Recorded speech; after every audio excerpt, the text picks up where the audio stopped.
Olá pessoal, meu nome é Joy Hernandes, eu sou apresentadora do programa Estilo Festas, também produzo diversos eventos, também estou aqui na TV Relacionamento.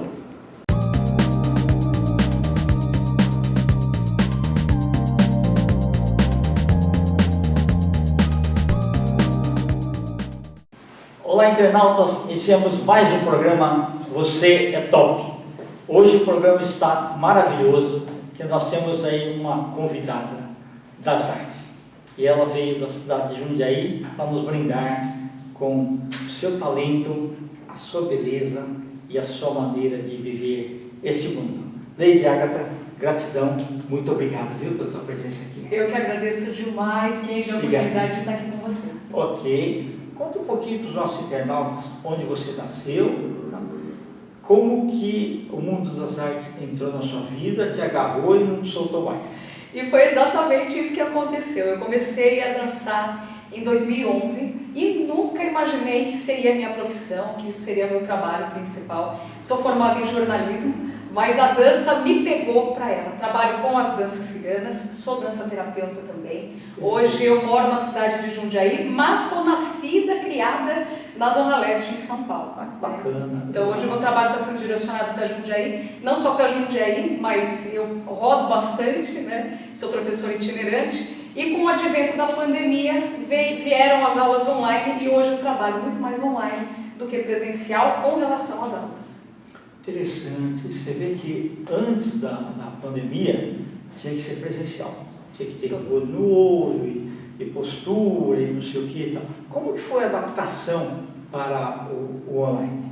A primeiro momento, assim, foi algo um pouquinho assustador. Porque... Dos dois lados, né? Sim, porque eu nunca imaginei dar aula online. Eu falei assim, aula online, e eu fui chamada, inclusive, para fazer algumas videoaulas. E eu fiquei, gente, mas como que eu vou dar aula de dança online? Eu preciso pegar nas alunas, eu preciso corrigir cada uma delas, preciso desse contato, desse olho no olho, desse sorriso próximo. E aí a gente teve que começar a se reinventar. Então, veio a pandemia, eu comecei devagarinho. Hoje eu tenho alunas no Brasil inteiro e tenho alunas em Portugal também. Então, o trabalho assim, ele acabou crescendo um pouquinho mais. Eu sempre fui muito apaixonada por dança, como eu disse no começo, eu nunca imaginei que eu iria trabalhar com isso. E hoje realmente é a minha vida. Eu não consigo me imaginar fazendo outra coisa. Olha, realmente maravilhoso, porque antes você tinha só os alunos locais, aqueles que chegavam fisicamente até você, né? E hoje está sem fronteiras. Né? Sem fronteiras. Mas eu te parabenizo porque não é uma tarefa fácil. Né? Eu sou professor universitário e eu lembro que mesmo as mais renomadas faculdades particulares aí tiveram que dispensar excelentes professores porque eles não se adaptaram ao online. Isso foi muito comum, nem todo mundo conseguiu, né? E hoje é o que eu falo, a virada de chave ela foi tão grande que eu tenho mais aulas mais aulas online do que o presencial.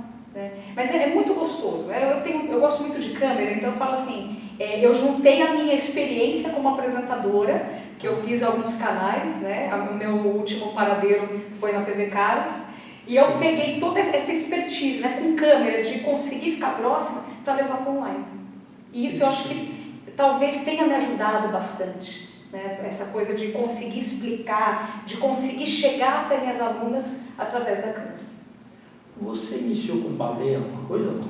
Não, Kendi, por incrível que pareça, eu comecei já a dançar, eu já tinha acho que uns 22 anos, que para dentro da área da dança, normalmente o pessoal começa pequenininho, né? As pessoas pequenas. E não, na verdade, quando eu fui pro balé, minha mãe me colocou no balé, eu devia ter uns 3, 4 anos, eu odiava aquilo, gente. Nossa, eu não gostava. E eu sempre assim, eu gostava de outras atividades, né? Mas a dança enquanto criança não. Então, em 2011, quando eu comecei a dançar dança cigana, eu descobri um mundo assim imenso na minha frente, imenso. Acabei seguindo, me tornei professora, hoje eu sou mestranda pela PUC São Paulo e a minha pesquisa ela versa exatamente sobre sobre a cultura cigana, sobre os ciganos no Brasil, porque eu acabei também me encontrando dentro dessa parte teórica. Quando a gente fala sobre danças ciganas, não dá para a gente isolar a historiografia dos povos ciganos da prática das danças. Então isso me fez buscar também o mestrado e espero que eu consiga, né, finalizar tudo certinho, porque aí eu quero entrar, uma das minhas metas é ser professora universitária, dentro dessa área da comunicação e principalmente trabalhando com minorias étnicas, né, que é no caso dos povos ciganos. É verdade. Como foi o seu primeiro estalo, assim, você escutou uma música, né, e viu a dança cigana? Foi filme, foi alguma coisa ao vivo, foi alguém que pediu para você assistir? Como é que foi esse contato? Olha, o meu primeiro contato ele foi muito interessante, foi nos anos 2000. Passava no SBT uma novela venezuelana, se eu não me engano, que chamava Cassandra.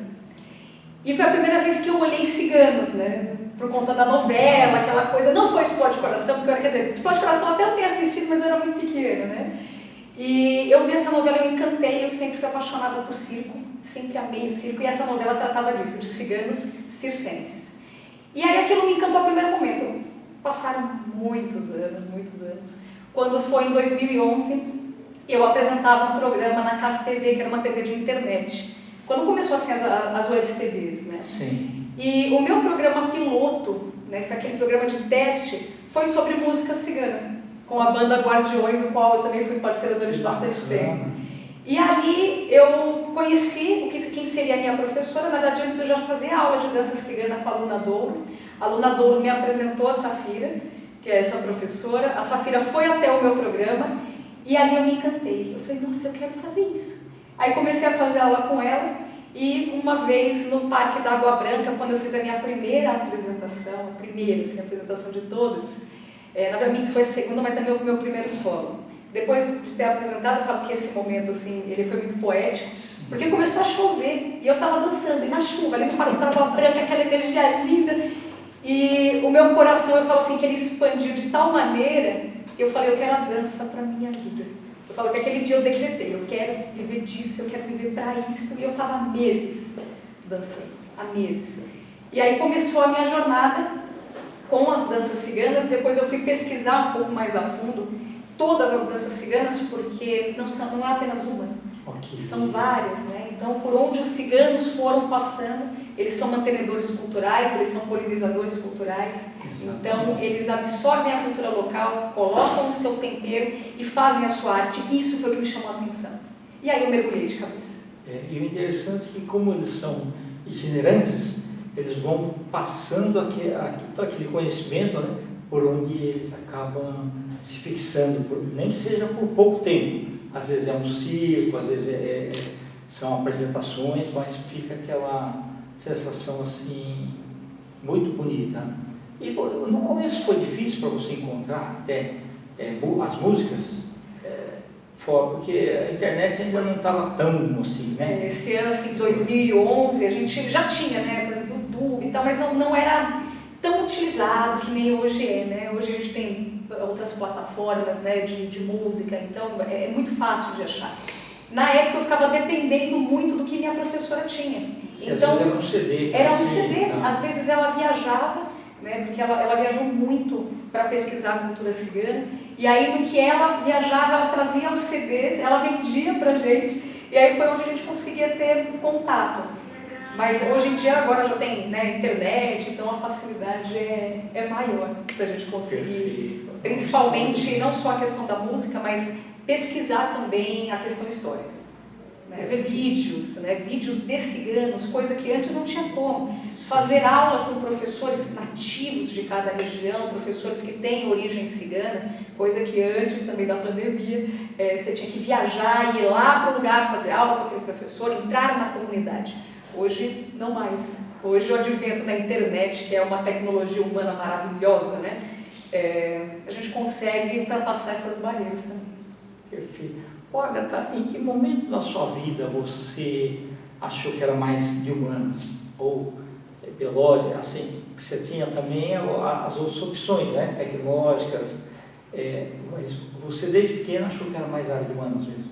Desde pequena, Kendi. Eu falo que assim, eu sempre amei pessoas, eu sou apaixonada por pessoas. Eu sou apaixonada por estar com pessoas, por falar com pessoas, por saber histórias de pessoas. Então, desde pequena, eu tinha essa ideia de ser jornalista. Então, eu queria conversar com as pessoas, né? Eu tive um ídolo, na verdade, dois, que o primeiro foi o Jô Soares. Okay. Então, eu olhava para a televisão, eu muito pequenininha, e falava, eu quero ser assim, eu quero ser ele, né? E realmente, tinha aquela frase dele, né, na época do Jô 11h30, não vá para cá você ele, e realmente eu não ia, né? Eu não dormia se eu não assistisse o Jô. E o Silvio, né, que é, para mim, o maior comunicador. Então, enquanto pequena, eu assistia a televisão, aquilo me fascinava demais, demais. E o palco, né? Então, o trabalhar no palco, né? o expressar no palco, o expressar para pessoas. E aqui eu deixo até uma mensagem para quem está começando nessa área, que não é o fato do ego. É lógico que assim, todo artista, todo comunicador, ele é vaidoso, sim, por natureza, claro, né? Por isso que a gente está em frente às câmeras. Mas quando a gente tem uma troca, né? E essa troca ela vem de alma, né? Essa comunicação ela vem de alma, essa arte ela vem de alma, tudo acontece. E acontece de uma forma pura. Então eu falo que o artista, o comunicador, ele não está, ou melhor, o público não está para ele, mas sim ele está para o público. Porque no momento que você recebe aplausos, o que o artista faz? Ele reverencia. Então, essa é a troca mais valiosa. E isso sempre me fez me apaixonar muito pela troca com as pessoas, pela comunicação e pela arte. Então, eu falo que assim, eu hoje trabalho muito mais como dançarina, como dança-terapeuta, mas a paixão pela comunicação, ela tá implícita dentro de mim. Eu sou apaixonada. Você nunca foi tímida, não? Eu acho que não. Bacana. Eu acho que não. Eu sempre fui assim, que nem meu pai falava, né? Ele é muito despachado, né? Então assim, né? Meu pai era muito despachado, então quando tinha festa, principalmente meu pai trabalhava na prefeitura, e sempre tinha festa assim de funcionário, estava eu lá. Né? Eu lembro que eu com 4 anos, estava tendo uma festa do Dia das Crianças, eu subi no palco, chamava as crianças para subir, eu fui a primeira a subir, e já estava lá com o microfone na mão, pegando o microfone do apresentador do evento. Então, assim, era uma coisa realmente que já vinha de infância, né? Maravilhoso. Ô, Agatha, e a pessoa fala que antes da entrada no palco, quando anuncia, dá um pouquinho de frio na barriga. E você nunca deu? Ah, quem dá sim. Dá, sim. Assim, são as borboletas passando, né? Eu falo que é o espírito das artes, as musas, né, que entram no nosso corpo e começam a fazer cócegas. Então, isso sempre vai ter, né? Entrar no palco... E faz bem, né? Faz parte daquela energia toda, né? Faz, é um gás, né? É um combustível. Eu acho que se a gente não tiver um friozinho na barriga, um nervosismo, talvez a vida até perca a graça, né? Porque é tudo, às vezes, se for aquilo linear, é que nem aquele gráficozinho do coração, né? Então, sim, enquanto tá assim, você tá vivo, que ótimo. Verdade. Parou, ficou linear, a vida se foi. Então, enquanto a gente tem esse nervosismo, essa ansiedade, claro, de uma forma muito, muito proveitosa, né? Ao menos que tenha crise de ansiedade, aí já é outra coisa. Mas essa ansiedade do palco, essa coisa desse nervosismo, essas borboletas no estômago, elas sempre vão acontecer. Pelo menos para mim, qualquer palco, mesmo que eu tenha dançado já várias vezes no mesmo palco, sempre vai ter. Excelente. Ô, Agatha, e para você, né, qual que é um sonho ainda que falta? Aqui eu tenho, acho que alguns sonhos, né? Eu estou num momento assim muito grande de realização, inclusive o meu mestrado está sendo um dos frutos, né? Ou melhor, um dos frutos de sonhos, mas eu tenho, assim, agora nesse momento eu quero continuar esse meu estudo, poder levar para mais lugares, mas eu tenho um sonho que esse eu não sei como que eu vou fazer para realizar, mas está no meu radar para ser breve, que é ter uma carreta e rodar. Ah, ok. Uma carreta que eu consiga descer, né? Ela se transforme num palco, num caminhão, e eu consiga fazer show por aí, viver na estrada. Eu acho que um dos meus sonhos é ir onde está o meu público, independente de onde ele esteja. Então eu tenho esse sonho de viver realmente. Mas antes disso, você não quer dançar em Paris, não? Quero também, quero dançar em Paris, quero ir para Saint-Marie de la Mer, que ela está também na França, quero visitar minha família em Portugal. Tenho muitos sonhos, assim. Tenho o sonho de levar o meu espetáculo. Tenho um espetáculo que conta a trajetória dos povos ciganos pelo mundo, de rodar com esse espetáculo. Eu falo que assim, todos os meus sonhos, eles estão na estrada. Eu falo que eu sou uma pessoa realmente no mundo. Eu não consigo ficar num lugar só. Eu preciso de pessoas, eu preciso estar com mais pessoas. Que é isso que me motiva. O que faz você acordar todos os dias com esse 100% de adrenalina? Keide, eu acho que é a própria vida. A própria vida, ela é o maior dom que Deus nos deu, né? Sim. Então, se a gente está aqui, a gente veio para esse universo, a gente veio para esse espaço para ser feliz. É lógico que, claro, a gente vai ter uns dias bons, outros nem tanto, outros piores também, mas a vida é uma dádiva. Então a gente não pode deixar passar em branco. Acordar todos os dias, respirar fundo e começar mais um dia, isso já é motivo para eu ter adrenalina. Né? Eu tenho um grito que eu sempre, quando eu apresento, eu falo com as minhas alunas, que é alegria. Né? Então eu grito muito alegria. Alegria!